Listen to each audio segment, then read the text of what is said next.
আপনি টাকা দিয়ে খরিদ করছেন পণ্য, তারপরও আপনাকে ঠকানো হচ্ছে, কারণ মান নিয়ন্ত্রণ হচ্ছে না। সেখানে পচা দশা জিনিস আপনাকে হাতে ধরিয়ে দিচ্ছে। ইটালিতে আমাদের বাংলাদেশি আলিমেন্টারিগুলা এই অবস্থা। টাকা দিবেন কিন্তু ভালো মানের জিনিস আপনি পাবেন না, পচা পচা জিনিস আপনাকে ধরাই দেয়, কিংবা এটা যেভাবে এটাকে সংরক্ষণ করা দরকার ছিল সেভাবে সংরক্ষণ করে না। অধিকাংশ আলিমেন্টারির ফ্রিজগুলা রাতের বেলা বন্ধ করে রাখি দেয় টাকা বাঁচানোর জন্য, কারেন্ট বিল বাঁচানোর জন্য। অধিকাংশ, সবার কথা বলছি না, সবাই তো আর খারাপ মানুষ না। সবাই যদি খারাপ হতো পৃথিবীটা চলতো না, আবার সবাই যদি ভালো মানুষ হইতো তাহলে পৃথিবীটার এই অবস্থা হয় না।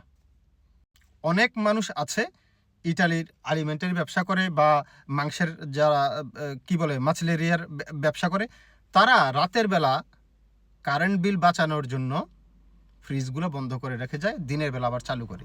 ওইটা সঠিকভাবে সংরক্ষণ হয় না, মাংস নষ্ট হয়ে যায়। এমনই একটা ঘটনা ঘটেছে ইটালির রাজধানী রোমেতে। রোমে 100 কেজি গরুর মাংস জব্দ করেছে কারাবিনেরি। 100 কেজি। এটার কারণ হিসাবে তারা উল্লেখ করেছে যে মাংস নষ্ট হয়ে গেছে, এটা ভালোভাবে প্রসেসিং করা হয় নাই, যেভাবে সংরক্ষণ করা উচিত ছিল সেভাবে সংরক্ষণ করা হয় নাই। ওই আলিমেন্টারিকে জরিমানা করা হয়েছে এবং ওই মাংসগুলো জব্দ করা হয়েছে। এবার চিন্তা করেন, আমরা টাকা দিয়ে ভালো জিনিস পাচ্ছি না, টাকা দিয়েও গুণগত মান বজায় রাখতে পারছে না তারা, আর যার কারণে আমরা টাকা দিয়েও ওই গুণগত মান ছাড়াই আমরা পণ্য কিনছি। প্রতিনিয়ত আমরা ভোক্তারা প্রতারিত হচ্ছি। এটা বাংলাদেশে মানা যেত এই ধরনের চিটারি বাটপারি। এখন ইটালিতে আমরা আসছি, তারপর আমাদের নেচার পাল্টায় নাই। আমরা কি একটু সচেতন হতে পারি না?